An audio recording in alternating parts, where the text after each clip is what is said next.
अहम खबर शामिल करें। कराची मलिर जेल से कैदियों के फरार के मामले में नया मोड़ आ गया है।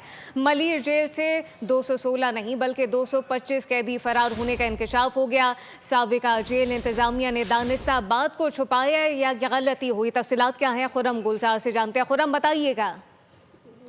जी बिल्कुल, ये इंकशाफ जब सामने आया जब कैदी फरार होने वाले कैदी रजा ने खुदकुशी की, जिसके बाद मजीद इंकशाफात सामने आए और तफसीलात जब चेक की गई, जो कि नए सुपरिटेंडेंट जेल हैं साहब शहाबुद्दीन, उनकी जानिब से तफ्तीशी हुक्काम को भी खत लिख दिया गया है कि इस हवाले से मजीद तहकीकात की जाए। तो पता चला कि 216 नहीं बल्कि 225 कैदी जो है वो फरार हुए थे। 10 कैदियों के नाम जो है वो फरार होने वाली लिस्ट में शामिल नहीं किए गए थे। इस हवाले से भी तहकीकात का आगाज कर दिया गया है और जेल हुक्काम की जानिब से SSP इन्वेस्टिगेशन को भी खत लिख दिया गया है। जबकि खत लिख दिया गया है। खुर्रम गुलजार अपडेट कर रहे थे, आपका शुक्रिया।